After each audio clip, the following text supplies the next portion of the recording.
Este programa llega a ustedes gracias a Pisco Armada. Un pisco de uva quebranta de 44% de volumen y 5 años de guarda. Un verdadero deleite para el paladar más exigente. Cómprelo en bodegarras.com y recuerde, tomar bebidas alcohólicas en exceso es dañino.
¿Qué tal, amigos? ¿Cómo están? Buenas tardes. Gracias por acompañarnos.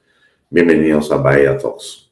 Bueno, la noticia más importante de ayer ha sido, qué duda cabe, esta, que el presidente Fujimori se inscribió en, el partido que su hija fundó, Fuerza Popular. Y eso ha sido básicamente, digamos, junto con el caso del señor Añaños, los temas principales de ayer. Algunos comentarios al respecto. Y así dice, voy a leer textualmente, se afilió a Fuerza Popular, se alista el chino. Alberto Fujimori anunció su afiliación, repito, afiliación a Fuerza Popular a través de un video compartido en redes sociales que ustedes tienen que haber visto, donde firma su ficha de adhesión con su huella dactilar. Bueno, ¿qué significa esto? A ver, escuchemos qué le contaron a Miki Torres. Se desliza la posibilidad de que postule a la presidencia. Ustedes estarían, digamos, la mayoría de Fuerza Popular estaría muy contento por esta decisión, más que sea Keiko Fujimori la candidata. Creo que la más contenta de todos sería la propia Keiko Fujimori, pero es un escenario al que todavía no debemos adelantarnos. Bueno, muy bien, eso significa vamos a ver cómo cruzamos el puente cuando lleguemos al puente.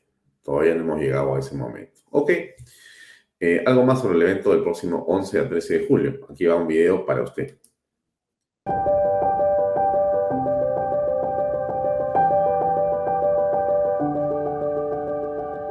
Miklos, ¿por qué es importante lo ocurrido en Europa en las últimas horas? Porque hay nuevos vientos políticos, Alfonso. Hay un resurgir de la derecha y sobre todo de una derecha conservadora. ¿Por qué tenemos que, digamos, pensar que si eres un hombre de la política en el Perú, de la economía, del mundo corporativo, del mundo empresarial, deberías estar pendiente de esto que pasa en la política internacional? Porque todos ellos son líderes y los líderes toman decisiones y esas decisiones tienen impacto en la vida de los demás. Es por eso un acto de responsabilidad. Si tuviéramos que hacer un evento para poder explicarle a estos líderes peruanos, a esta élite en el Perú, ¿tú pensarías que podríamos traer a personas de qué países, por ejemplo? Pienso, por ejemplo, en Italia, en Albino Mario Fantini, editor de The European Conservative, que es The Economist para los conservadores. Pensaría también en Rodrigo Ballester, un español que es asesor del ministro de Cultura de Hungría, un hombre muy experimentado. Y en Chile también, para tener un caso un poco más cercano a nosotros, pensaría en Kaiser, ¿no? Pero no ni en Johannes ni en Alex, sino en Vanessa Kaiser. Y en América Latina, y en el Perú tendríamos ¿a quién, por ejemplo? Bueno, hay que establecer un diálogo, ¿no?, entre Europa, Chile, también el caso chileno, y nosotros, y pienso inmediatamente en Fernán Altuve y en Francisco Tudela.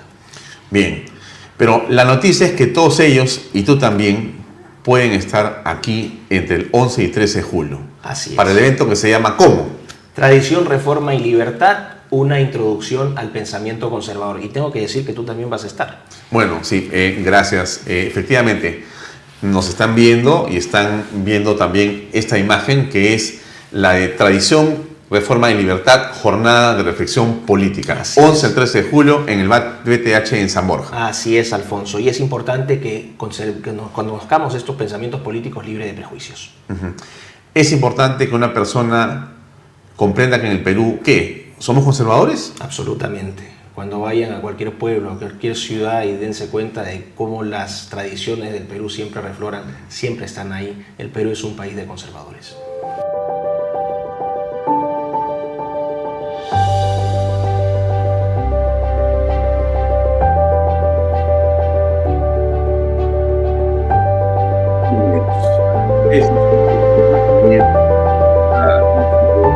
Si les interesa el tema, pues ser muy grato y muy gustoso de que podamos tenerlo en este evento. Del 11 al 13 de julio en el BTH Hotel en San Borja. Luego Vanessa Kaiser, Albino Mario Fantini, Francisco Tudela, Fernán Altuve, Fernando Flores y Miklos Lucas estarán para poder conversar en torno a estos temas y más. No se lo pierdan. Hoy tenemos como invitado a Víctor Andrés Belaúnde Gutiérrez, un abogado, un hombre que analiza la política, escribe en el reporte y que ha hecho una interesantísima aproximación a estos problemas. Él ha dicho, bueno, ¿qué cosa es ser de extrema derecha? ¿Por qué te pueden llamar de extrema derecha? Porque crees que hay dos sexos nada más, porque crees en la familia, porque crees en el Estado, porque defiendes la libertad, en fin, así parece ser esto, ¿no? Si eres y piensas así, eres extremista. Increíble, cómo cambian los tiempos. Conversemos con él. Adelante, por favor.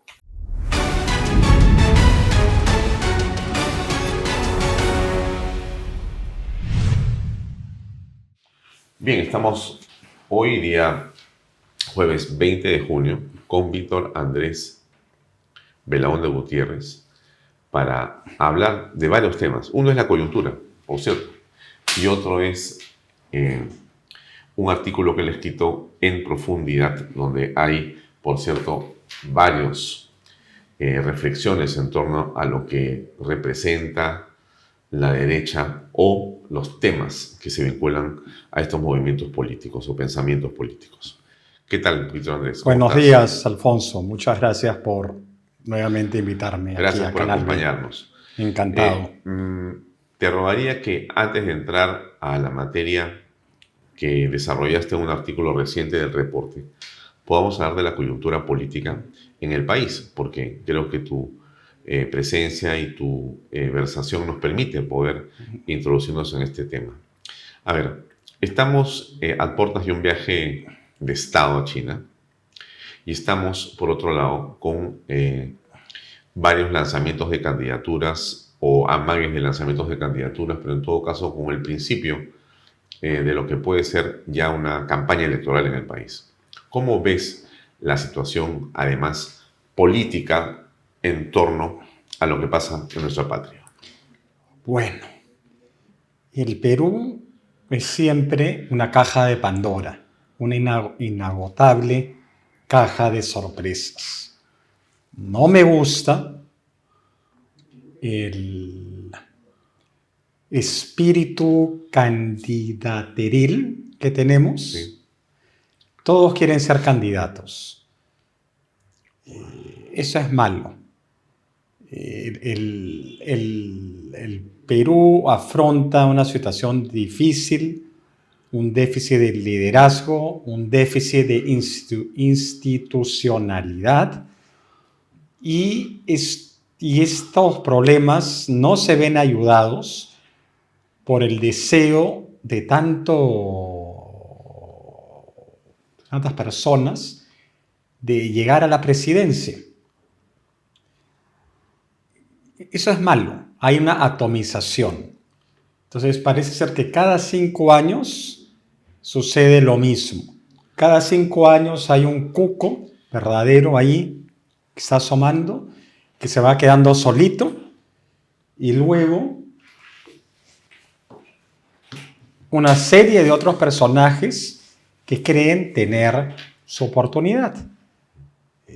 tengo el gusto de conocer al señor Añaños. ¿No tienes o sí tienes? No tengo el gusto. Ah. Sé que es un peruano admirable en el sentido que ha hecho empresa, o que su familia ha hecho empresa desde situaciones muy adversas en la época del terrorismo, y convirtió una terrible crisis en una gran oportunidad y demostró lo que los peruanos son capaces. Pero eso no quiere decir que se sume pues a la larga lista de personajes que quieren candidatear. Yo veo una falta de sentido de renuncia en muchísimas personas, y eso me preocupa. Y he mencionado al señor Añaños porque he estado en las noticias los 2 últimos días por su afiliación a un partido político más, que es una tienda electoral, ¿no? Entonces no lo digo porque tenga algo contra él en particular, sino simplemente porque es el último. Entonces tenemos la tienda de mi queridísimo pariente, a quien conozco de la niñez, cual tengo mucha amistad, Rafa Belaunde, con los caterianos, Libertad Popular, pero también es un espacio de la gente democrática.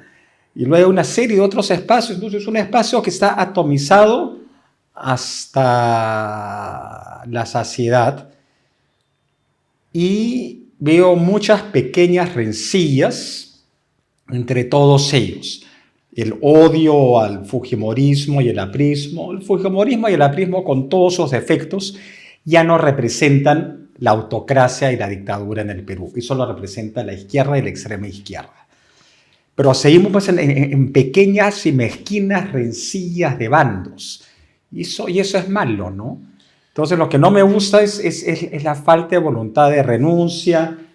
Todos quieren ser candidatos y eso no es bueno, ¿no?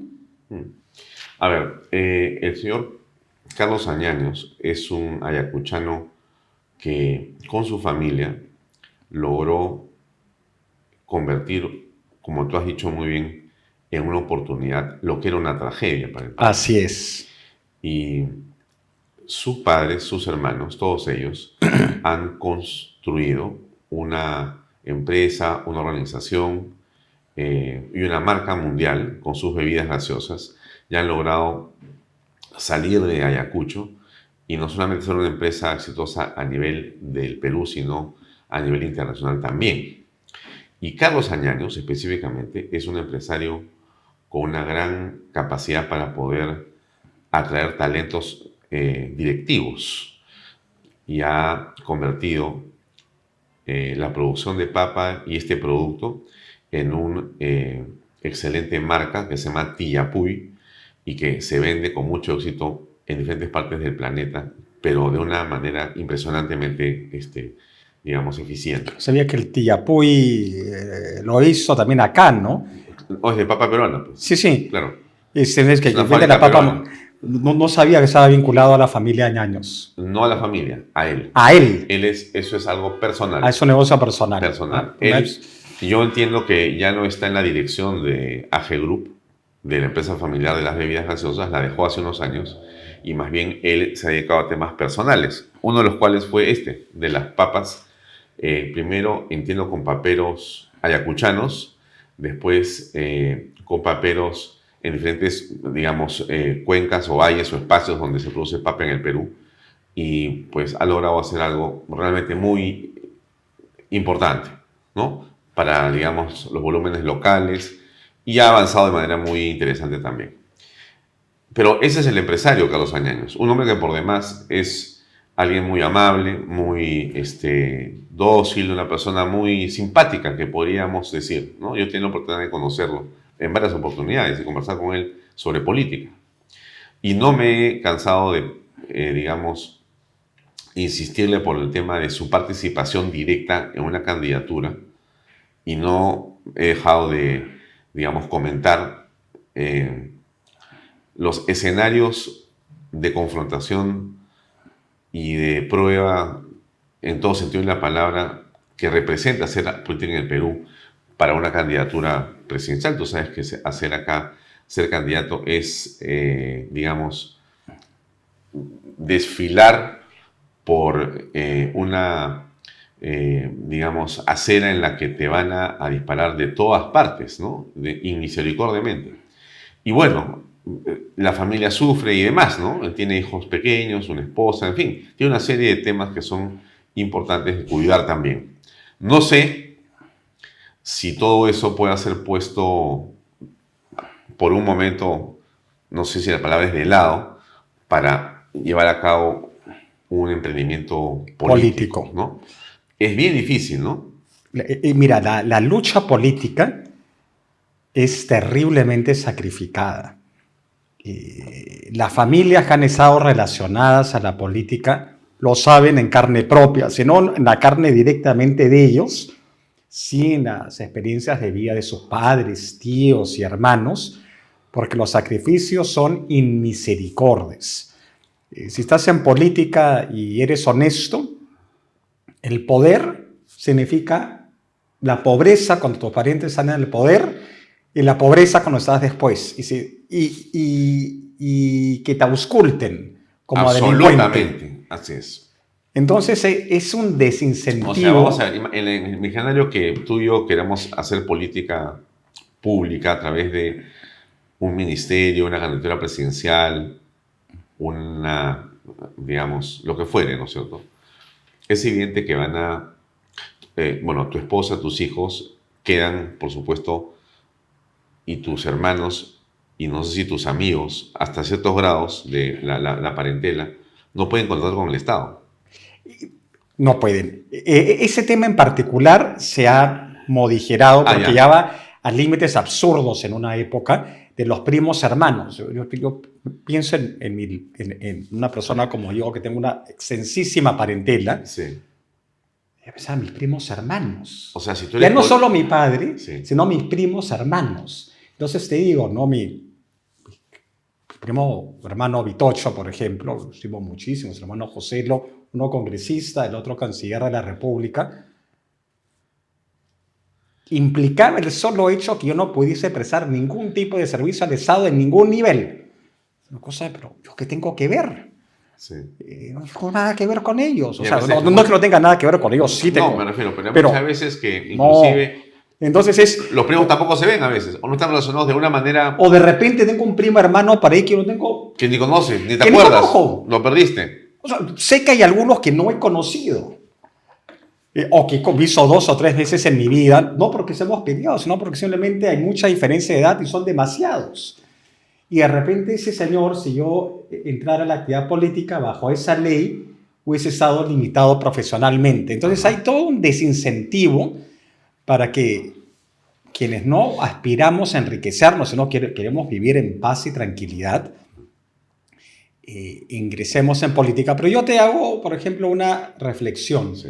El año 63, cuando Fernando Belaúnde asume la presidencia, su hermano Francisco, hombre Paco, que fue fallecido recientemente y de impecable honestidad, cerró su estudio.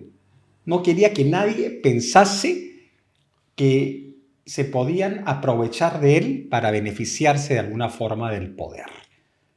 Entonces, llegó al extremo del autosacrificio. Pero la gente no siempre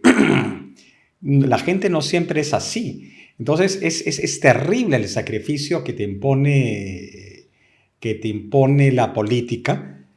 El patrimonio, si tienes dinero personal, que es anterior a tu incursión en la política, te blindas un poco de eso, ¿no? Ya estás, al menos ya sabes que tu familia, ya, en fin, no te vas a preocupar de ellos, pero si eres una persona que vive de su oficio, de su actividad profesional, es un terrible dilema. Es un terrible dilema. Porque el servicio por el cual tú, digamos, estás interesado en brindar, que es en realidad un ofrecimiento al país y a la nación, ¿no? Por honor y por compromiso, se ve un poco complicado en los hechos, porque ese compromiso que quieres llevar a cabo va a generar en tu familia una reducción de oportunidades, de comodidades y de ingresos, ¿no? Pero más que eso, Porque eso es lo de... Yo diría que eso es, en fin... Una parte. Una parte. El verdadero problema es la persecución. Bueno, ese es el otro tema. Ese es el gran tema. He comenzado por lo más, digamos, yo diría que eso es secundario. Eso es secundario lo porque más pequeño. Las personas, Alfonso, tienen distintos tipos de aspiraciones. Claro. Hay quienes tienen solo aspiraciones o ambiciones de índole económico y hay quienes tienen otro tipo de aspiraciones, no son necesariamente económicas. Pero lo que sí deviene terrible es la persecución. Sí. Y eso ¿Es lo que estamos viendo ahora? Es lo que estamos viendo ahora. Y eso es algo que empezó en su inexperiencia y en su cortedad de visión el señor Humala y la señora Humala con García. Cuando soltaron los perros. ¿Contra quiénes? Contra Alan García. Sí. Con la Comisión Tejada. Y no, eso obviamente era alentado pues, por la señora Nadine. Y eso ha sido fatal para ella misma. Porque todo lo que ha venido después... Ha sido una venganza, de alguna manera. Y ya eso no para nunca. Entonces, aparte del sacrificio económico sí.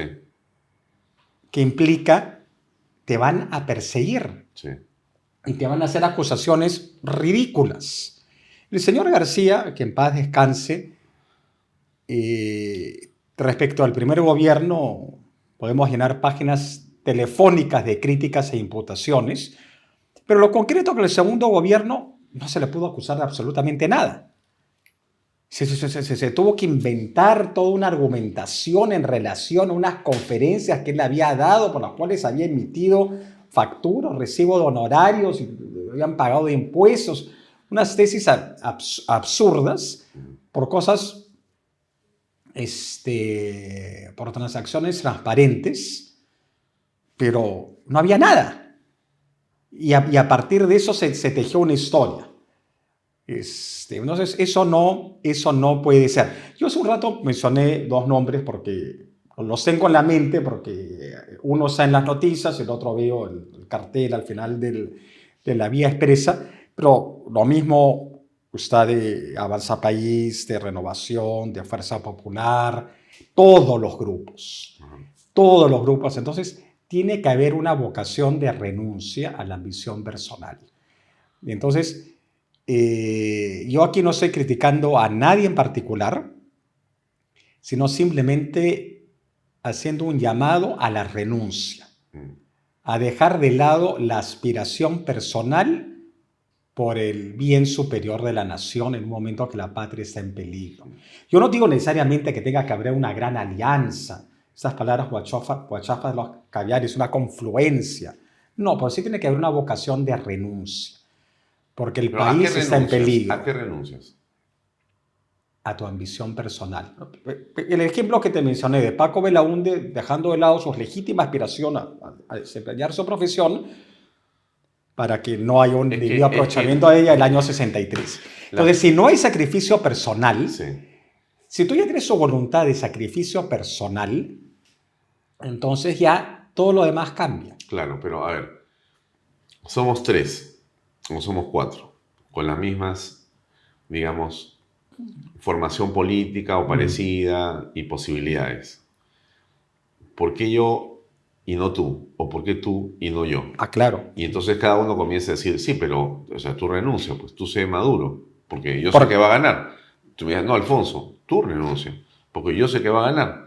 Diablos, entonces, ¿quién dirime esto? Por eso la vocación de renuncia, si no existe en los distintos integrantes de la clase política, claro. es como el suicidio del país. Pero estamos en el suicidio del país. Porque la ausencia de la vocación de renuncia nos lleva a eso, ¿no? O sea, a ver, pero hay unos que renuncian y hay otros que dicen yo no renuncio ni loco, renuncia tú, y ya están adentro, metidos. Sí. Entonces la política es no de los que, o sea, no es de los que han renunciado, no es porque renunciaron, sino de los que no van a renunciar nunca. El que ha renunciado no se ha retirado de la política, está diciendo, yo puedo no ser candidato, yo puedo dar un paso al costado, yo, no tengo que ser yo, eso ya se verá después. O sea, ni siquiera la renuncia es que mañana yo renuncio y me retiro y me sacrifico y me inmolo. No, es que yo soy dispuesto a sacrificarme y lo comunico y lo transmito. No tengo que ser yo. Puede ser tú o puede ser fulano. O sea, no tengo que ser yo. Eso se llama tener vocación de renuncia y de sacrificio. Estoy dispuesto a esperar. Ya. Ahora, Añaños ha, digamos, inscrito su nombre y se ha registrado en un partido político. Creo que se llama Perú Moderno, si no me equivoco. Así es. Y entonces un señor, creo que se apellida Aragón, que es un cusqueño, que está vinculado, creo que al rubro de la zapatería, me imagino, o algo por el estilo, con una familia que también está en diversos cargos de ese partido, creo que por seguridad o algo así, que es lo que ha argumentado él, ¿no? Y entonces, bueno, el señor Añaños se presenta como una... No, yo no sé si va a ser candidato, él se ha inscrito, podría ser candidato, podría no ser candidato. Puede ser un animador. o puede ser un globo de ensayo, ¿no? Claro, por eso un animador, ¿no? Para sí. generar, bueno, ya una posición política y tratar de sumar, ¿no? Claro, podría ser lo que tú estás diciendo, ¿no? O sea, él podría estar más bien con el ánimo de renuncia. Puede ser. O sea, yo estoy acá, pero yo no he dicho que yo voy a ser candidato. Yo estoy con mis ideas, suben otros ideas a este tema, agrupemos, ¿no? Y veamos quién es candidato. Puede ser ese el caso. ¿No? Por eso yo bien puntualizado en decir que no estoy criticando a ninguno, que en el caso del señor Añaños ni siquiera lo conozco, nunca he hablado con él. Tengo buenas referencias, las que tú me das, y que me hacen ilustrar un poco más sobre sus antecedentes y sobre su carrera. Pero simplemente tiene que haber una vocación de renuncia y tiene que la ciudadanía percibir en los nuevos actores políticos un deseo de renuncia. Porque si le vamos a ganar el partido a quienes quieren tirarse abajo al Estado como Antauro Humala, tiene que hacerlo desde una cierta posición moral. Y la posición moral es una en la que yo no estoy aquí simplemente porque me creo que voy a ser el salvador del Perú, sino que me voy a sumar un esfuerzo para que sigamos construyendo y haciendo patria. Entonces, esa es una cosa más sutil. Es la imagen que se transmite. Y todos queriendo candidatear, transmite a la población la imagen de que todos son iguales, todos quieren llegar, solo les interesa el poder. Entonces, hay una imagen que no es la mejor, que es la que percibe la ciudadanía. Ahora, tenemos a Carlos Añaños en Perú Moderno. También tenemos otros actores que han comenzado a hablar. Y de los cuales se especula, ¿no? Por ejemplo. Se habla de Carlos Álvarez, ¿no? Bueno, Álvarez es un imitador, sí, ¿no es cierto? Con una vocación social. Y con un cierto olfato político. Y que ha estado, digamos, hablando de política, sentando posiciones, pero ha dicho claramente que no tiene en este momento ninguna, digamos, vinculación concreta a ningún partido. Lo que tiene son conversaciones con partidos. Es lo que ha hecho un video reciente.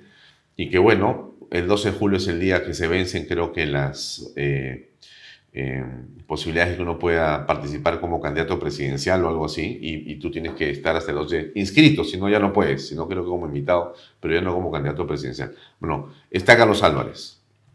Sillones ha entrado al PPC, él ha dicho, por si acaso yo entro, pero por si acaso, lo aclaro una vez más, yo entro de manera incondicional, o sea, yo no tengo ningún afán de nada, sino de ayudar. ¿En qué? En cualquier lugar. Donde estoy ahora, o si quieren más allá o más acá.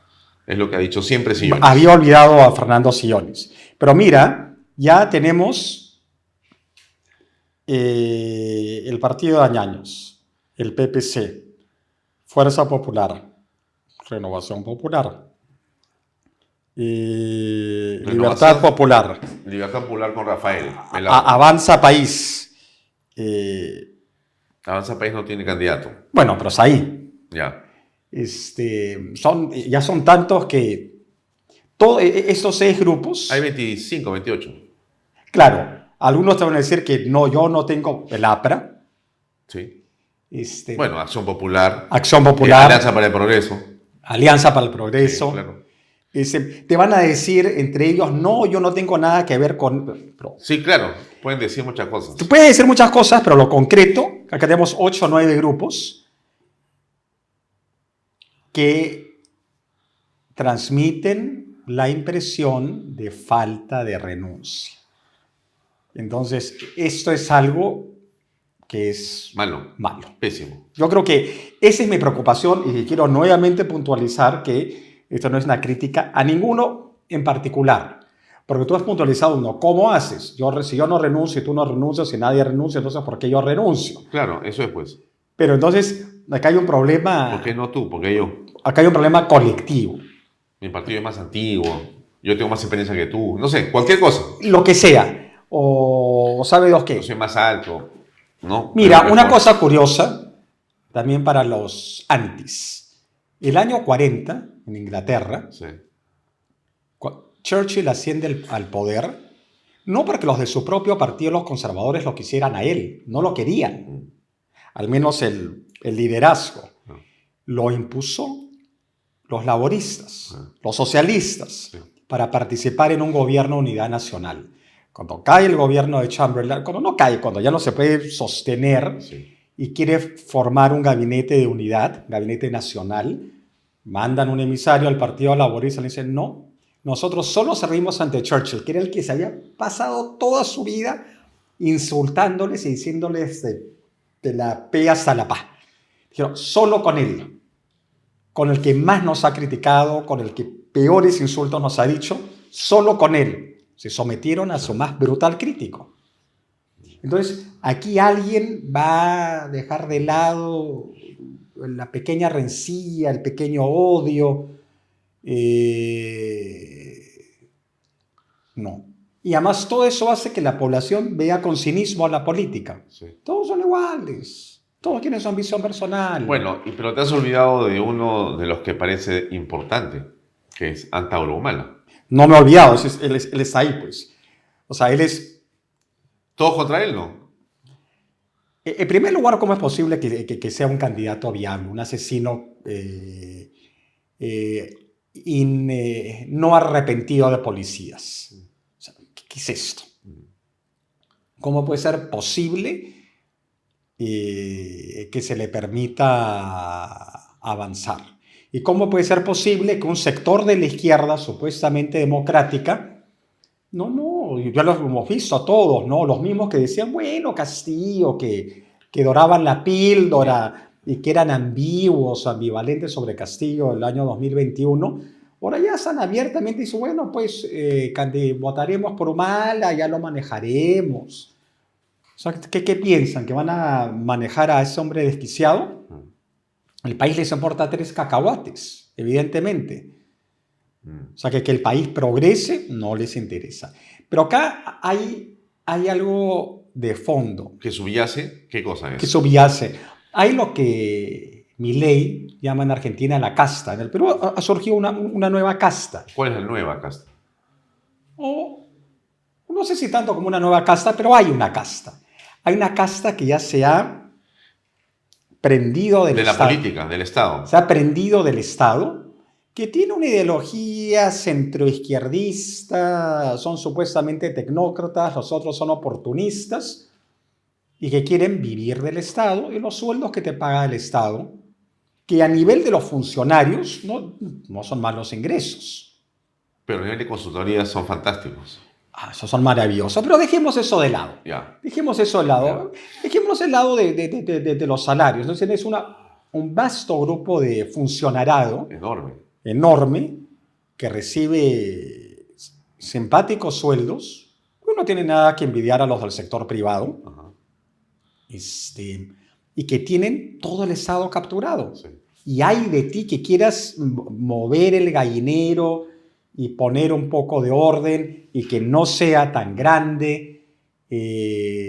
Porque qué horror, estás destruyendo la institucionalidad.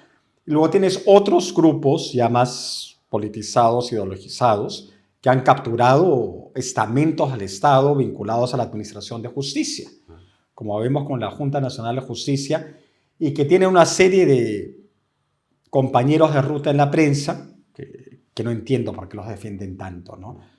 Lo de la Junta Nacional de Justicia, cuando la norma te establece una edad límite para ejercer el cargo. Eso ya no existe. No existe. O sea, la letra dice 70 años. Sí, pero de facto ya, como están las cosas, puede llegar a los 80, porque se claro. sigue interpretando. Ya van a Sí, servir, sigues interpretando contra el texto expreso de la ley. Sí, ya no importa. Además, ya no importa. Es un nuevo TC, ¿no? Sí. Ellos han actuado como un tribunal constitucional junto con Servir. O sea, sí. Servir les ha dicho, mire, es así, interpreten ustedes, gracias, ya está, resuelto, nos quedamos hasta que queramos. Básicamente. Entonces, todo está para aferrarte al pequeño sueldo, y ahí tú también ves una evidente...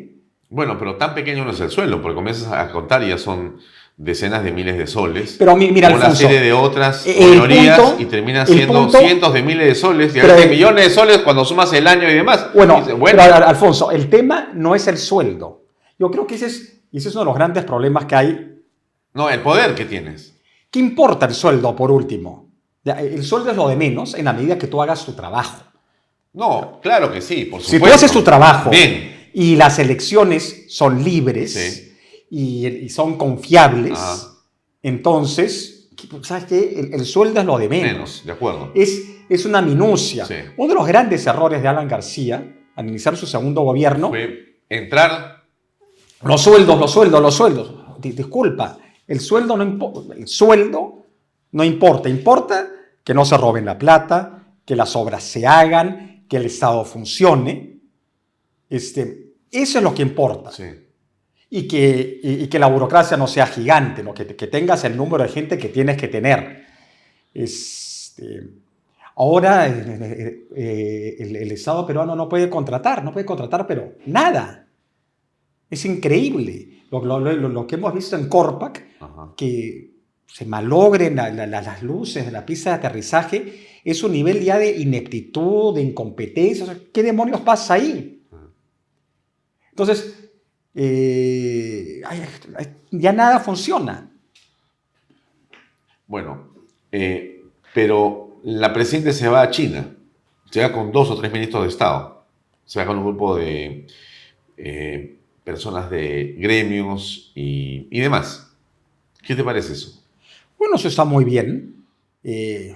Tú sabes, me has leído y lo hemos comentado alguna vez, que yo veo con preocupación la presencia de inversiones china a través de vehículos estatales chinos en el Perú.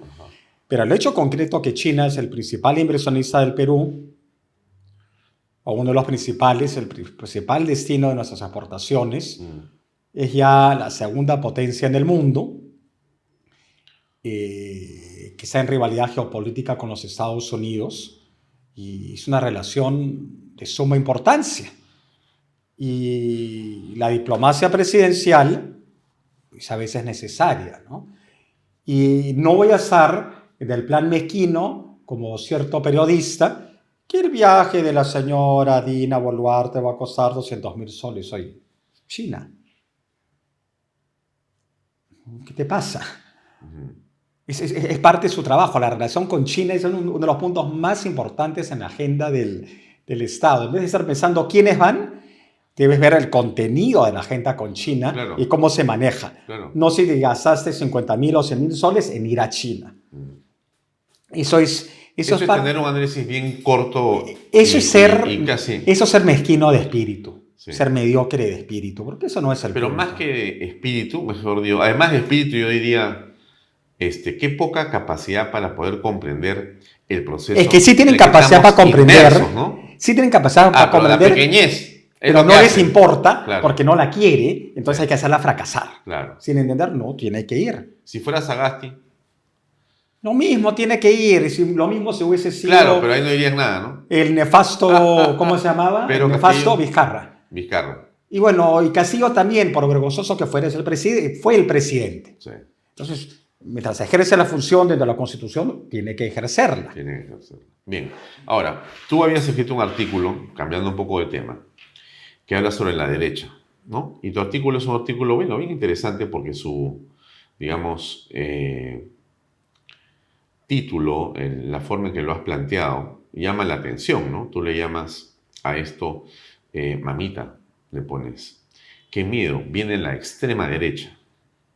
Y te refieres a lo que ha ocurrido en los últimos días en esta elección en Europa. Que comentó aquí el otro día Miklos Lucas, ¿no? Bueno, claramente Miklos dice, por si acaso no ha ganado la derecha, tranquilos, ¿no? Para comenzar. O sea, habrá tenido algunos movimientos positivos, pero eso no ha hecho un triunfo y no No. hay mayoría No. en Europa. O sea, él ahí ha ido al grano. Mira, el Parlamento Europeo tiene 720 miembros. De su seno sale quien preside la Comisión Europea, que es el órgano ejecutivo europeo, que es lo verdaderamente importante. El Parlamento Europeo es importante en el sentido político, porque ahí se habla y están representadas las distintas corrientes políticas que hay en el continente. Y después hay un tema en la comisión. Pero quien maneja las cosas es la comisión. Entonces, lo primero, la comisión ahora la elige una coalición con los socialistas y con ciertos partidos que se llaman de derecha, pero que es una derecha ahí que tranza con el socialismo, con la socialdemocracia, digamos, ¿ya? Ahí está la señora von der Leyen, miembro del Partido Popular Europeo, que viene, me parece, la democracia cristiana alemana, pero es como merkeliana en su forma, no es pues como uno de los demócratas cristianos antiguos, a la Adenauer o a lo Kohl, ¿no? Sino es una cosa que apoyan las políticas ¿Progre? en el fondo progres, que apoyan ese nuevo consenso, ya no usemos ese adjetivo progre, sino apoyan este nuevo supuesto consenso que se ha desplazado a la izquierda. De acuerdo. Entonces, pero no hay... Lo que sí ha habido es los derrotados han sido el ecologismo radical, que han tenido una estrategia suicida en Europa, que es parte del poder de Putin. Sí. ¿Por qué? Porque en Alemania dicen, no, ya no en centrales nucleares, ya no centrales de carbón. Entonces, ¿la energía de dónde viene? De Rusia, por unos gasoductos. Uno de cuyos presidentes era pues el señor Schröder, ex canciller socialdemócrata de Alemania. Entonces, hay una cooptación de un sector de la clase política alemana con Rusia, y siempre había una relación bien especial entre Rusia y Alemania. Después de la Primera Guerra Mundial, el primer país con que Alemania se entiende es con la Rusia soviética. Y empiezan a tener arreglos, etc. Siempre había una relación casi complementaria entre Alemania y Rusia, y la invasión hitleriana a la Unión Soviética fue una cosa un poco aberrante. Pero entonces ahí hay una cosa curiosa. En Francia, lo que tenemos fundamentalmente es una apuesta cínica y arriesgada de Macron. Ya. Que disolvió y ahora ha convocado elecciones. Ha convocado elecciones de inmediato, Para ver si... de acuerdo a la Constitución francesa, y le está calculando. Si gana, puede haber dos cosas. Esa elección va a haber más participación, y probablemente los resultados del partido de la señora Le Pen ya no sean tan importantes. Entonces, no gane. Con lo cual, le aguanto la inercia victoriosa y de crecimiento. Y si gana, va a tener que haber un primer ministro que cogobierne conmigo. Y en Francia, constitucionalmente, el presidente tiene enormes facultades en relaciones exteriores y en defensa, pero en política doméstica no tanto. Ahí necesita al Premier y a la Asamblea Nacional. Entonces, pero finalmente está él también, entonces se puede neutralizar. Entonces él también está apostando a eso, que la va a poder neutralizar, y también el Frente Nacional, ya no se llama así, Reunión Nacional, o en fin, o tiene otro nombre. Tienen postulados estatistas, proteccionistas en lo económico, han sido medios prorrusos. Entonces en lo que salen en contra es de la inmigración ilimitada. que es también uno de los grandes temas en Estados Unidos, ¿no? Ilimitada y restricta, sin control, sin ningún tipo de nada. Que además eso, dejas que Alfonso, pasen y entren. hay una cosa muy importante. Sí. Eso implica una renuncia a la razón de ser de los estados. Ujú.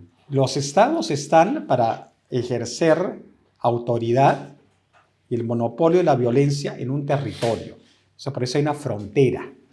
Y tú tienes que tener un permiso para entrar a la frontera. Si no hay frontera, en el fondo, te está dejando de haber el Estado. No hay Estado, pues. Porque tú ya no controlas quién entra a tu país. Además, Más allá de tus propios ciudadanos y sus residentes legítimos. Si el gobierno del Perú no puede determinar quién ingresa al Perú, entonces ya no es un país. sí, pues, ahora, la aparición del Estado como figura, digamos, ¿no? Jurídica, si quieres, es una especie de contrato social entre esa población dentro de sí misma para Sí. decir que,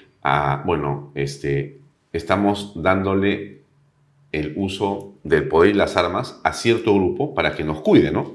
Las fronteras internamente. Y te estoy dando Ese es el monopolio de la violencia. de la violencia, o sea, y Legítima, ¿no? Legítima, por supuesto. Y entonces yo acepto eso y vivo dentro de esa frontera, ¿no? Peruano, colombiano, francés, lo que sea. Ese es el Estado. Pero bajo ciertas limitaciones. Claro, con limitaciones que están en esa carta magna que se suscribe en cada La país. Constitución, digamos. Una constitución, ¿no es cierto? Así Así más o menos funciona, Ese es el concepto básico. ¿no? Y entonces, ese Estado es distinto del que está al costado tuyo, pero en, digamos, conceptos y en puridad son muy parecidos, porque también tienen el monopolio de la fuerza otorgado legalmente, tienen una carta magna y también tienen su frontera, y así funciona. Y todos estamos de acuerdo en el mundo que es así, más o menos, ¿no? Así es. Pero- y cada uno es soberano dentro de Pero ese ¿qué está territorio. ocurriendo ahora? ¿Por qué resulta que entran 1.000, 2.000, 3.000, 10.000, 20.000, 1.000.000 de personas sin control? ¿Quién está detrás de aceptar que esto sea así? ¿Bajo qué argumento? Mira, aquí hay los signos de la decadencia. Aquí en el mundo. Sí, Bueno, ¿a Perú entraron cuántos? el Perú entraron 1 millón de venezolanos, pero eso no quiere decir que el Perú ya sea decadente por dejar entrar a 1 millón de venezolanos necesariamente. Pero a veces ocurren circunstancias. De acuerdo. Digamos que la situación con los venezolanos que vinieron del Perú, Es- que la gran mayoría trabaja y se incorpora a la sociedad, finalmente tenemos cosas en común culturalmente hablando. ¿Pero qué Es pasa? distinto a la de Europa, donde llega Ya, gente perfecto. que tiene otra raíz cultural. ¿Qué pasa ahí? Pero, digamos, ¿Qué pasa en Europa? pueden haber circunstancias en las que Claro, extraordinarias en ocurre que algo, pues. ya, pero son puntuales. El millón de venezolanos que vino al Perú ha sido 1 millón de venezolanos, números más, números menos, en una circunstancia que no es necesariamente repetible todos los años. Ha sido una circunstancia histórica. En Estados Unidos y Europa se está dando otra cuestión. ¿Qué? Se está diciendo, ven nomás, ven ilegalmente nomás y no pasa nada. Pero ¿cómo ocurre eso en Estados Unidos donde ir era imposible? Porque hay un sector de la clase política que piensa que eso le beneficia. ¿Cómo lo beneficia? Porque piensan que eventualmente se van a convertir en sus votantes y que la población de origen hispano le va a gustar y van a votar por ellos. Entonces están haciendo un cálculo político de que les es beneficioso. ¿Igual en Europa? En Europa no, yo creo que ahí hay una contaminación ideológica y han dejado de creer en su excepcionalidad. Y acá quiero remitirme a un punto que yo les señalé en mi artículo. Nosotros en el Perú, en Europa, Estados Unidos, todos integramos la civilización occidental. En el caso de nuestro país, somos miembros pobres de la civilización occidental. Estados Unidos es el miembro rico. Europa son miembros ricos. Nosotros somos miembros pobres, pero somos parte de esa civilización. Y es una civilización, en primer lugar, que es la nuestra. Es a la que pertenecemos. Y si no creemos en ella, vamos mal. Pues, ¿A dónde vamos? ¿A dónde vamos? Por- ¿Qué no, queremos por ser? eso nos iremos a... ¿Qué queremos ser? ¿A dónde? ¿A dónde? O sea, número uno, ¿cuál es el fundamento de esta civilización? Sus raíces culturales. el tema religioso es personal, es un asunto de fe, yo tengo Ponlo a un fe, costado. no sé si será como el costado, pero simplemente Ya. lo está ahí, Ya. pero no puedo obviar que esta civilización está fundamentada en un sistema ético, y ese sistema ético es judeo-cristiano, porque el cristianismo es una derivación, es una herejía del judaísmo, entonces hay una cierta continuidad. El cristianismo, el catolicismo, la reforma, la contrarreforma y Grecia y Roma.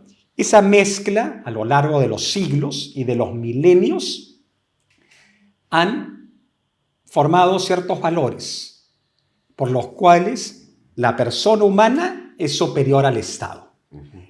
Pero todo eso tiene un fundamento, que es el sistema ético judeo-cristiano y la tradición greco-latina. Tú quitas eso y la razón por la cual el hombre es superior al Estado y el interés del individuo se antepone al de la comunidad, deja de tener, perdió su sustento. Ya no se apoya en nada excepto en la razón, digamos. Y la razón te puede llevar a cualquier barbaridad.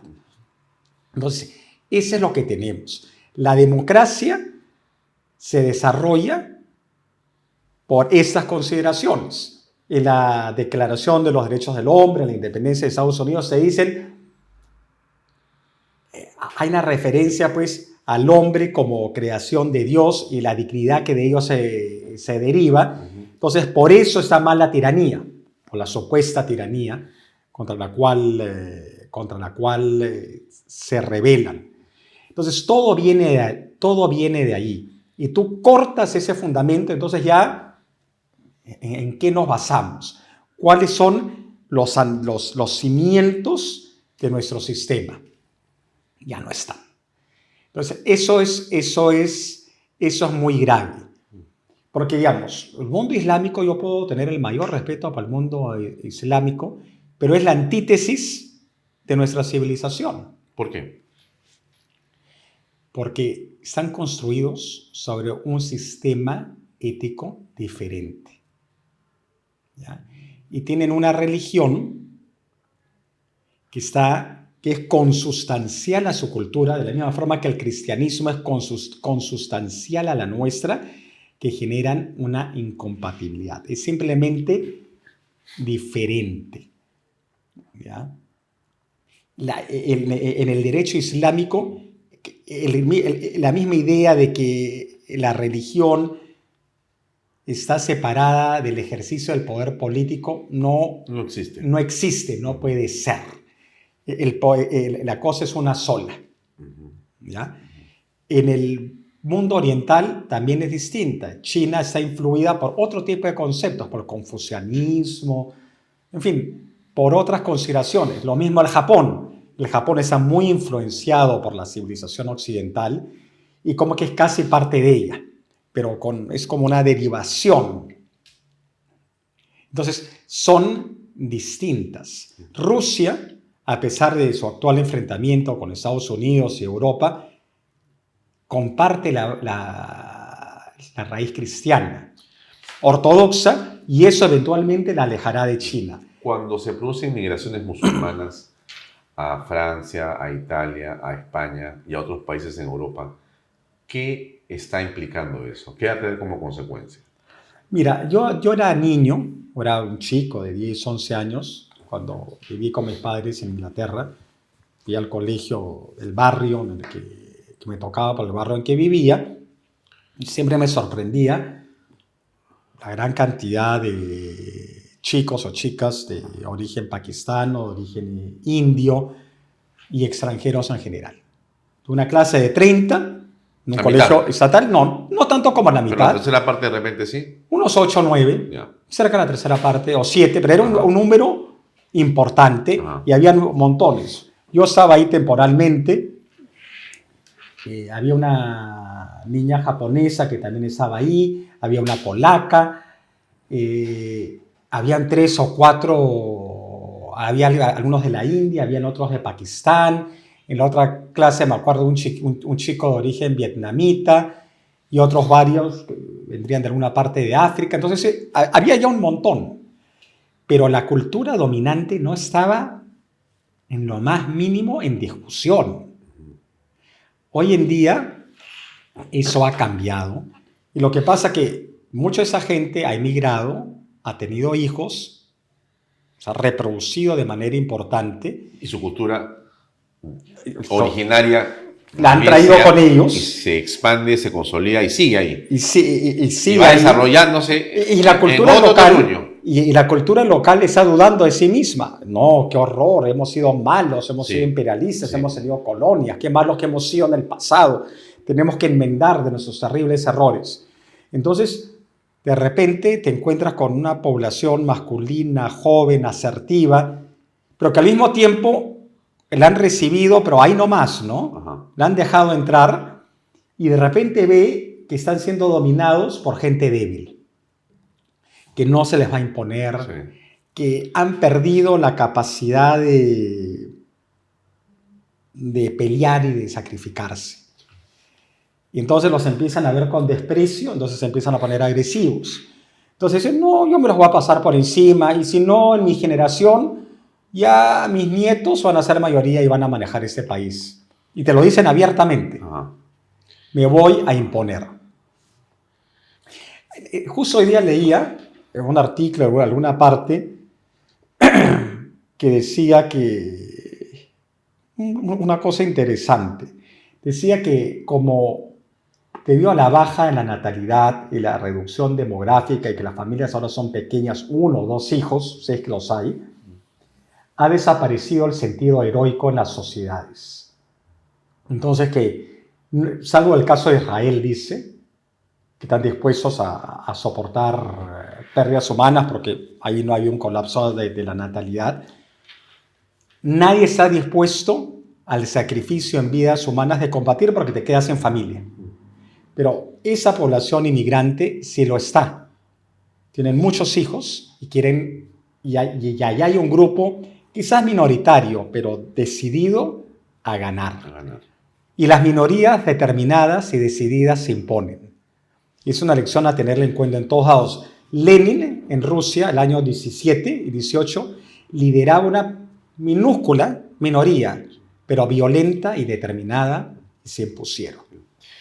En tu artículo has desarrollado esto que diríamos es ¿qué te convierte en extremista de derecha? ¿No? Y has puesto 10 postulados. Así es. Yo quisiera repasarlos muy rápidamente, tenemos poco tiempo, para que nos digas, en realidad, ¿por qué crees tú que lo que has escrito acá te convierte, según lo que dice la gente, en un extremista, ¿no? ¿Qué cosa es lo que es un extremista según algunas personas? Por ejemplo, el primer caso dices tú, bueno, existen 2 géneros, masculino y femenino, que se terminan en el momento de la concepción. Eso no es transaccional. Eso es, ya si te convierte... Claro. ¿Tú te imaginabas cuando estabas en la universidad? Sí. Hace 10, 15 años. Sí. Hace 10 años. Que decir eso te convertía en un extremista. No. Y ahora puedes casi decirlo en Estados Unidos, en Europa. No, qué horror. Lo que biológicamente es hombre y mujer te convierte en un extremista. Sí. Pero hay algo peor. Hay algo peor porque se han estado empujando tratamientos médicos que implican amputaciones a chicos jóvenes o a chicas jóvenes, adolescentes, y que les suministren hormonas y bloqueadores de pubertad con efectos irreversibles. Entonces, un chico confundido, bombardeado con esa información. A los 13, los adolescentes 13, 15 años. Siempre los adolescentes por algo adolecen. Sí. De ahí viene la palabra. Están creciendo, adolecen, son susceptibles, puede haber confusiones. Y en vez que eso se vaya resolviendo naturalmente en el crecimiento, no. Si te sientes otra cosa, mutílate. Sí. Y convierte en otra cosa y toma una decisión irreversible sobre tu vida. Y eso lo alientas. Disculpa, ahí hay una cosa que es moralmente, pero es una abominación moral permitirlo. Segundo, pones la vida. Empieza en el momento de la concepción. Acá entramos en un tema un poco más difícil, que es el dilema del aborto. Soy católico, creo en el aborto, pero por lo mismo que soy católico, yo no quiero emitir juicios morales sobre las decisiones de otros. ¿Ya? Pero con lo que ya no te puedo transar es que pasado cierto momento de la gestación, sea igualito. O sea, yo creo que el primer mes de embarazo no es lo mismo que el tercero, que el quinto, que el séptimo. No es, pues. No lo es. Yo ahí estoy poniendo un criterio. El criterio de sentir dolor. Y que ya una serie de estudios médicos han establecido que bebés en gestación de X número de meses perciben dolor o reaccionan con tensión o con ciertas reacciones propias de cuando uno siente dolor, cuando pasa algo que lo genera. Pero estar en favor de la vida, en contra del aborto, te hace un hombre de extrema derecha. Ah, claro, estás en contra de las mujeres. Decir que perteneces a la civilización occidental Lo que acabamos de decir hace unos minutos. te hace un hombre de extrema derecha. Ya son un hombre de extrema derecha, porque qué horror. La civilización occidental es exactamente igual a la de las otras. Sí. Lo ves en Estados Unidos, ¿no? Que Estados Unidos no es mejor que otros países. Yo soy peruano, yo no estoy diciendo que otro país es mejor que el mío, pero yo quiero lo mejor para el mío, porque yo pertenezco acá. De repente, si soy muy rico y tengo mucho dinero, me puedo trepar a mi avión e irme a vivir a cualquier sitio, pues yo soy ciudadano del mundo. Sí. Pero si no es el caso, no. Si yo vivo de mi trabajo, yo pertenezco a un determinado lugar. Entonces, tu primera lealtad es a tu familia y al grupo humano en el que vives. Ese es... El cuarto tema que te hace de extrema derecha es que aceptar que hay una familia nuclear, digamos, considerar que el Padre, madre e hijos son, digamos, la parte central de esto y por lo tanto respetarlos y protegerlos y consolidarlos. ¿Eso te hace un extremista? Es una de las principales cosas que te hace un extremista. Y te digo por qué. Si tú te vas al manifiesto del Partido Comunista, es en las primeras cosas que atacan. Las comunas, no sé, digamos, que eso no exista. ¿Por qué? Porque si no hay familia, has eliminado tu primera lealtad. Tú como padre, tú lo primero que vas a hacer es defender a tu hijo y defender a tu mujer. Esa es la primera cosa. Y como hijo también vas a ser leal a tus padres, tú no los vas a traicionar. Si tú eliminas eso, ya no tienes familia, entonces no tienes nada a qué ser leal. Y hay una segunda cosa muy importante. Ya toda la información sociológica, eso que tanto les gusta a esa ciencia, supuesta ciencia que tanto le gusta a la izquierda, te demuestra que los hijos de madres solteras, sin padre presente, en especial cuando son hombres, es donde mayor concentración hay de delincuencia juvenil, de uso de drogas y de todo tipo de comportamientos antisociales. Los niños necesitan a la madre y al padre. En quinto lugar, tú dices que si tú te, digamos, opones a esta gobernanza, no sé si llamarle global o internacional, y bueno, discrepas de lo que hacen las Naciones Unidas y asumes un papel, digamos, de independencia como Estado, eres un hombre de extrema derecha. Por supuesto. Lo vemos en el Perú. Lo que era un recurso extraordinario a un Tribunal Internacional de Derechos Humanos, pensado para paliar circunstancias excepcionales, verdaderos abusos, se ha convertido en gente que quiere dominar todos los aspectos de la política. No, lo que debía ser, oye, fulanito de tal está siendo ultrajado, estás recibiendo una persecución, es excepcional. Supone que había la amenaza de que si tú abusabas a alguien, en una de esas cogiera, en este país están ocurriendo muchos abusos, vamos a tomar, digamos, el caso del señor Baella, periodista, lo han metido preso, le han inventado un cargo, vamos a intervenir ahí porque había un abuso concreto en contra de una persona concreta. Pero no, ahora quieren dominar, se quieren poner por encima de todos los órganos de poder locales. Y tiene gente que nadie ha elegido que gobierna. Y eso tiene una manifestación adicional. Es el crecimiento de la administración pública. Ahora el Estado es tan grande y tan complejo. Pero se refiere al sexto punto casi, porque estamos hablando todavía de la parte internacional. Sí. ¿Ya? Y en el sexto, para jalar tu idea, es que la libertad se va, digamos, condicionando y el Estado, al que te refieres tú, es el que aplasta al ciudadano, ¿no? Claro. Y crea una superestructura que te hace a ti prácticamente insignificante. Claro, y ya el Congreso, quitándolo, se lo vilipendia en el Perú, deviene irrelevante porque Sí. tienes una cantidad de organismos públicos que hacen lo que les da la gana y con el cuento de la complejidad, que es técnico, que han dicho que ellos no son políticos y que son técnicos, hacen y deshacen como a ellos les parece. Esa es la casta.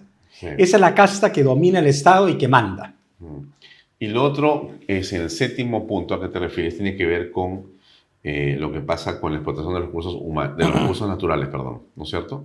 Y entonces ahí se produce un hecho de que, bueno, en realidad, si tú decides promover una actividad económica, explotar recursos naturales, te conviertes en un hombre de extrema derecha. Claro.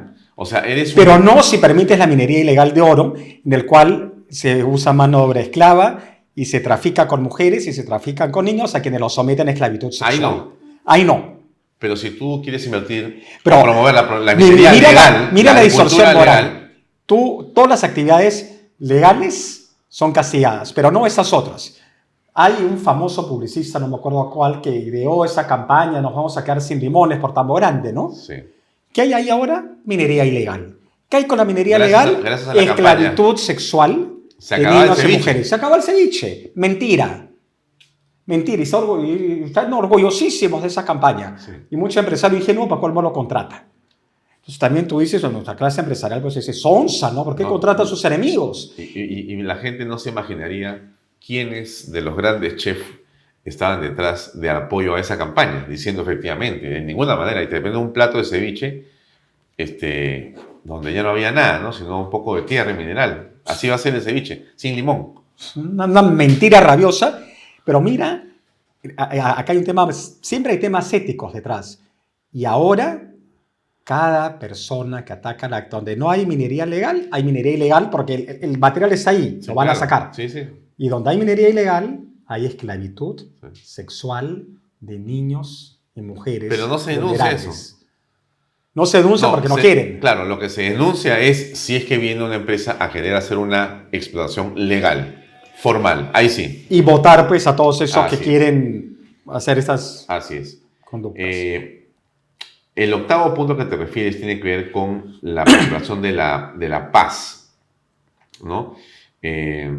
O sea que aquí en realidad la obligación del Estado es preservar la paz, evitar la violencia. Así es. Pero si tú estás tratando de preservar la paz, evitar la violencia, ocurre otro hecho también, que te nombran o te etiquetan como un hombre de extrema derecha. Lo hemos visto ¿Por con qué? la sonada contra la señora Boluarte después del golpe fallido del genio Castillo. Cuando El Estado tiene que defenderse. Pero qué horror que el Estado se defendió. Pero necesitamos Una paz turba- pero necesitamos paz para poder... Una turba asaltó un aeropuerto para tomar control de un territorio, porque eso es lo que estaba sucediendo en Ayacucho, por ejemplo. para Una bajarse un turba, avión.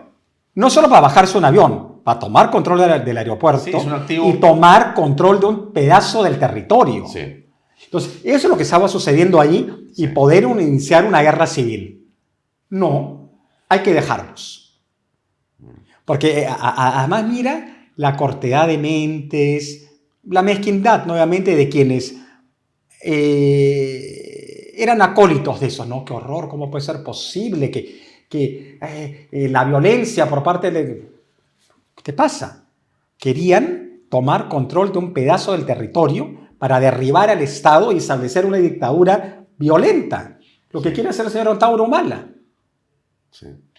El noveno tema, tú lo dices muy bien, es, a ver, la igualdad es incompatible con la libertad, ¿no es cierto? Ese es un tema fundamental. Muy interesante, pero no es ante la ley. No. Claro. Tenemos que ser iguales, olvídate la ley, porque somos iguales, esa es la razón. ¿Cómo se llama ese economista francés que lo han publicado? El de la... Sí. Espérate, el que escrito un libro hace poco. Sí. Bueno, ¿qué importa? Ya. Todo este tema, la desigualdad. disculpa, tú y yo no somos iguales, nadie es igual. No. Tú tienes ciertos talentos, gracias a lo cual has construido este medio de comunicación, yo tengo otros. Hay gente que tiene un enorme talento empresarial, el señor ¿cómo se llama? Añaños. Añaños. Tiene un enorme talento Genial. Sí. Ha hecho fortuna. Sí. Él. Yo no soy igual a él. ¿Por qué voy a ser igual a él? Sí. Yo no voy a tener por esos millones porque yo no tengo su talento. Lo que importa es que seamos iguales antes. Pero lo que importa es que el día que se nos acusa de algo, el juez nos va a tratar igual. Así es. O sea, Eso es lo importante. Eso es lo importante. Y en todo caso, que sí existe un colchón de amortiguamiento, una seguridad social, eso está bien. Pero esa igualdad es incompatible con la libertad. Absolutamente, porque esa igualdad a la que se refiere más bien no es meritocrática, pues. No. Además, ¿qué significa? Que alguien utiliza el poder del Estado y los medios violentos Sí. para hacerte igual. Entonces, Añaños es rico, Pérez es pobre. Le voy a quitar a Añaños para y le hacerlo voy a dar a igual al Pérez, pobre.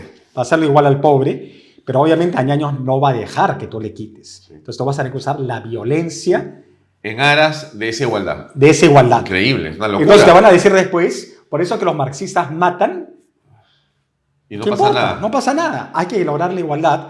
Pero obvio, yo administro la igualdad, yo no vivo como van a vivir ahora todos, porque todos van a ser siervos. Y en último lugar, si a ti se te ocurre criticar al socialismo y decir que es digamos, enemigo de la condición humana, eres un extremo derecha. Así es. O sea que tenemos que decir que el socialismo es más bien una buena cosa, pero la pregunta es, ¿dónde el socialismo ha sido bueno En ninguna parte. para las sociedades que supuestamente ha administrado? El ¿Qué socialismo. ejemplo hay? No existe ninguno. Ejemplo de Les encanta hablar de Escandinavia, pero Escandinavia no es socialista. Lo económico es absolutamente capitalista. Por el contrario, han sido sociedades pequeñas, inmensamente homogéneas, con un cierto sentido una cierta cultura igualitaria en la población, pero que surge de la homogeneidad. Son muy homogéneos. El Perú somos verdaderamente diversos. Y aquí hay una cosa que es parte de los errores de la derecha en combatir a la izquierda. El Perú es un país profundamente diverso. Claro. ¿Ya? Hemos tenido un presidente peruano de primera generación, el señor Fujimori. Hemos tenido presidentes de todos los orígenes. Los presidentes del siglo XIX, militares, era gente de diversas extracciones que habían ascendido a través del ejército. No eran aristócratas. Algunos sí, otros no. Vamos a ver, en el Perú hemos visto cómo quienes hace una generación atrás o un poco más, creo que empezando en los años 50, 40, migraron a las ciudades, primero en extrema pobreza, ya no son pobres extremos. Entonces, el Perú no ha sido Sudáfrica, que ha tenido apartheid, o Estados Unidos, que tenía una segregación, un Jim Crow. No, este ha sido un país en el que se esfuerza, sale adelante, que triunfa. Claro, lo hace pisoteando la ley, estando en informalidad, ignorando al Estado. Pero aquí hay una genuina diversidad. Desde los albores de nuestra historia, desde que hay la conquista, hemos tenido un mestizaje, hemos tenido un país que es un producto de una fusión cultural. Lo que decía mi abuelo, Andrés Belón, del Perú era la síntesis viviente. La conquista y la cultura andina, el incanato. A lo cual yo agregaría todas las corrientes migratorias. La China. ¿Qué porcentaje del Perú tiene sangre china? ¿5%? ¿10%? Debe ser. Debe ser, es muy importante. Pero hay de todas maneras. Hay de todas maneras y a Mínimo todo nivel. 5%, mínimo 5%. Mínimo 5%. ¿Qué más? ¿Japonesa? Bueno, tienes italiana, Italiana, tienes española, europea. tienes por todos Y todos lados. están acá. Pero por supuesto. Todos están acá. Y todos han sido acogidos Inga, por el Perú. mandinga, todos. El que no tiene dinga tiene Tiene mandinga. mandinga. Así es. Y también africana, intensa. Todo. Claro. Acá hay todo. Todo, todas las sangres. Entonces estamos importando un discurso racista de la izquierda americana. La palabra, digamos, no es exactamente, es un discurso racialista, perdón, no necesariamente racista, que como ya el discurso marxista de la clase social no cala tanto porque han cambiado las condiciones económicas, ahora es racialista. O sea, en realidad es un discurso fascista. Es el discurso de Hitler, es el discurso de Mussolini, alrededor de la raza o alrededor de la nacionalidad. Esas son nuevas categorías de clase. Ya no la clase social trabajadora de Marx I, sino otra. Ahora, lo decía Miklos Lucas el otro día, somos un país conservador. ¿Qué es eso? Sí. Es otra cosa que la derecha no aprovecha. ¿Y por qué no aprovechan? Porque mucho sector de la derecha está cooptado por el tecnocratismo. El creer que el Estado es algo que se debe administrar tecnocráticamente. Hay aspectos técnicos. Obviamente, la política monetaria tiene que estar en manos de profesionales. Pero incluso el doctor Velarde, el presidente del BCR, toma en consideración factores políticos porque nadie se puede aislar totalmente de ellos. Claro. Si él maneja la moneda, tiene que ver el ambiente político en el que conduce la política monetaria. No puede decir, no, a mí no me interesa, como que no te interesa. Te tiene que interesar, porque tienes que ver lo que está pasando. Entonces, pero en fin, ciertas cosas son predominantemente técnicas. Sí. Pero la conducción del Estado y la dirección del Estado es política porque implica generar en toda la población un sentimiento de pertenencia, ¿ya? Un sentimiento de que estamos representados y que nuestros problemas y nuestras angustias, que cuando son compartidas por un porcentaje de la población, están reflejadas en la política de Estado. Ahora, pero regreso a la pregunta, ¿no? O más bien extiendo la pregunta. Sí, pues, pero somos un grupo de habitantes, en su mayoría conservadores. Creo que una parte con, digamos, cierta forma de ver las cosas liberalmente, ¿no? En el sentido liberal conservador. Es decir, aquí a la gente le gusta, por ejemplo, en lo económico, ser muy liberal, ¿no? Desde familia, ¿no? O sea, quieren su capital, multiplicarlo, crear empresa de su manera, con sus hijos, seguir creciendo, expandirse, que el Estado se achique, que no los moleste. O sea, ven el mercado como una oportunidad, trabajan en el mercado, multiplican sus negocios en el mercado. Pero hay un detalle muy importante en todo eso. Es lo que no se entiende con ese tecnocratismo. Sí. El Estado y la formalidad es lo que detiene el crecimiento y que tú salgas de la pobreza. Entonces, cuando los sectores más educados de la sociedad y del país y que heredan situaciones de un cierto privilegio, quieren estar en el Estado asumiendo posiciones tecnocráticas,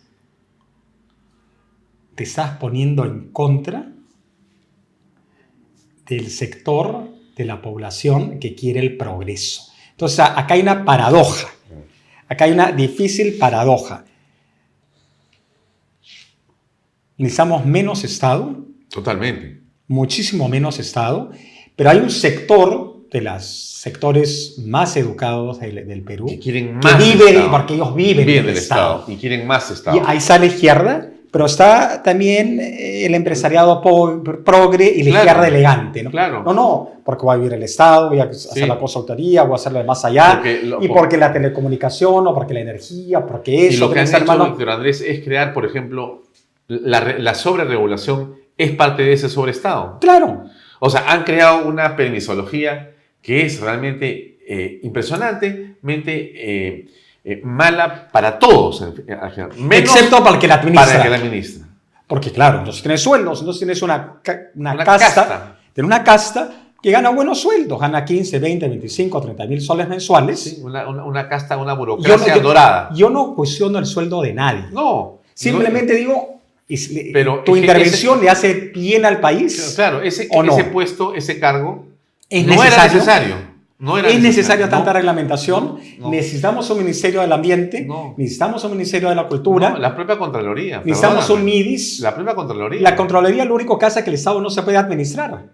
O sea, es impresionante. Hemos comenzado a creer esos discursos. ¿Cómo vas a...? Al contrario. ¿Cómo Y te vas a can- meter con la Junta Nacional de la Justicia? can- ¿Cómo te vas a meter con no, eso? La pregunta es la siguiente. Mira, una cosa muy simple.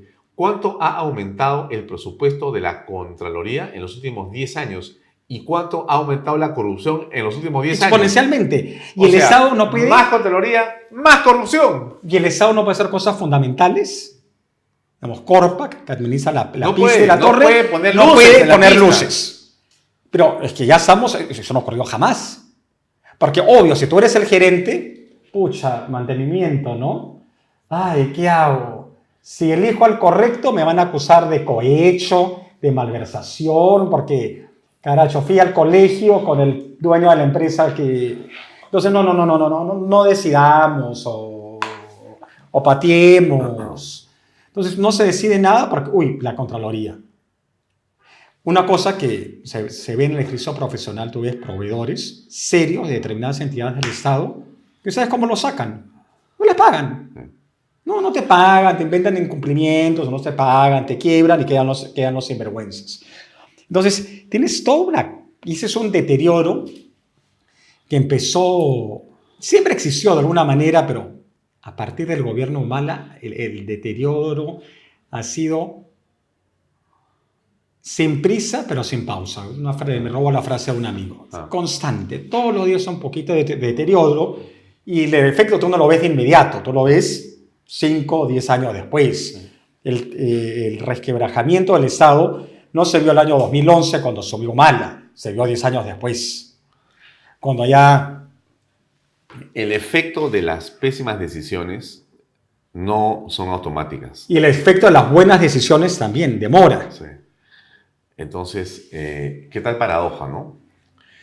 Pero en fin, bueno, Víctor Andrés, gracias por acompañarnos. No, gracias a ti, Ha sido una Alfonso, larga por la conversación. Yo creo que el público, que nosotros nos interesa mucho que comprenda lo que está ocurriendo, ¿no? Y tu artículo ayuda, porque la gente debe de comprender que su pensamiento, que lo hemos esbozado aquí, de muchas maneras con esos 10 elementos que hemos conversado, es parte de una forma en que el peruano, yo creo que mayoritariamente piensa. Eso no quita que el que piense distinto sea malo o bueno. No, lo que queremos decir aquí, en todo caso, es que primero no se acobarden de pensar. Así es. No se asusten. No se intimiden. No se dejen arrinconar por su pensamiento y mucho menos no digan que no piensan así y que más bien lo que no piensan sí es lo que piensan, ¿no? Entonces no, sí estoy de acuerdo con que no son dos sexos, sino que hay 120 géneros y esos son los que tienen que gobernar o para ellos tenemos que gobernar. No. ¿De dónde es eso, no? No. Etcétera, ¿no? Y todo lo que hemos Y si conversado ahora, tienes un ¿no? hijo adolescente del colegio que está empezando a tener problemas, actuar en no dejarlo caer en eso. Bueno, entonces, y en general lo que insisto yo es hay que ser más asertivos, es la palabra que... Ese no es un tiempo para cobardes, Sí. ese no es un tiempo para medrosos, ese no es un tiempo para los tibios. Es un momento decisivo. En el Perú podemos acabar en manos del etnocacerismo y acabar sumergidos en una tragedia. En el mundo también. Esa no es la hora de los tibios, Alfonso. Esa es una gran oportunidad también. Por eso Milei ha tenido éxito porque no, o puede tener éxito, esa es su oportunidad, porque no es tibio. La palabra asertividad me parece muy interesante, ¿no? Es esa manera en que uno tiene de poder sostener su pensamiento, su punto de vista, sin, por supuesto, exaltarse ni violentarse, aunque alrededor otros te digan que estás equivocado. No exaltarte más de lo necesario, en todo caso. En todo caso, pero mi punto es el siguiente, ¿no? O razonable. Mucha gente siente presión en el trabajo, en la universidad, en los espacios familiares o... Hay que contraatacar para que ciertos, por ejemplo, ahora que hablamos de los empresarios o de los gerentes woke, sensibles, que se ponen las zapatillas. Sí, que se ponen hashtag de pie. Hashtag de pie. Oye, hijito, siquiera sabes de qué estás hablando, ¿ya? Sí. Y tú sabes que... Vuelve zapatero a tus zapatos. Tú produce valor para tus accionistas. Sí. Hablaba con Miklos algo acá y lo compruebo claramente, no voy a decir dónde, ¿ya? Para que no hayan repercusiones. Pero en varias compañías en el Perú, claramente todos estos temas LGTB se organizan, ¿no? Con presupuestos de las empresas. Pero a nadie le importan. No sé si me explico. O sea, está el presupuesto, está la figura, la historia. Acá te digo que acá hay un problema adicional. Bueno, ya se hizo, ya Alfonso, cumplimos no, con hacerlo, pero qué acá hay tontería. un problema que es lo mismo que ocurre en el Estado con el poder de la burocracia. Como se han atomizado en las grandes empresas el capital de los accionistas, ciertas castas gerenciales toman más poder. Y los dueños ya no se sienten tan fuertes, porque finalmente el dueño quiere su dividendo, en fin, ya el gerente me da el dividendo, no me voy a pelear con el otro accionista, entonces como que te debilitas. Sí. Y hay una casta burocrática, tanto pública como privada, que empieza a manejar el mundo. Sí. Y yo te diría que ese es una de las amenazas escondidas y subyacentes detrás de todos los males que vemos ahora. Ya no gobiernan los ejecutivos y congresos elegidos. No, en el Perú no. En ninguna, pero digamos, pongámonos extremistas. Le han llamado dictadura parlamentaria a 11 grupos en el Parlamento, más 30 que no mal tienen... de mucho consuelo de tontos, pero eso lo vemos en todas partes. En las empresas, ya los directorios, no importa los gerentes, que se eligen entre ellos y se autoperpetúan. Se cambian de puesto. Se cambian de puestos, entran y salen del Estado. Entonces, como que se pierde el control. Se pierde el control. No, y se pierde el control, ya no hay dirección, ya no hay objetivo. O sea, esto está... Cada uno... Sí, para pero se obedece a una gobernanza mundial, a un globalismo. Se obedece a una ideología, pero y a una estrategia. Pero yo no diría que es una estrategia, porque eso implica que hay alguien detrás maquinando. No lo hay tampoco. Eso no lo hay. Simplemente es una inercia atomizadora de dispersión del poder. Hay gente ideologizada que tiene ciertos objetivos, pero en el fondo hay una cosa disgregante, atomizadora de la sociedad. Muy bien, te agradezco mucho. A ti, Alfonso. Muy amable. Muchas gracias por la invitación. Gracias, amigos. Hasta mañana. Buenas noches. Este programa llega a ustedes gracias a Pisco Armada. Un pisco de uva quebranta de 44% de volumen y 5 años de guarda. Un verdadero deleite para el paladar más exigente. Cómprelo en bodegarras.com y recuerde, tomar bebidas alcohólicas en exceso es dañino.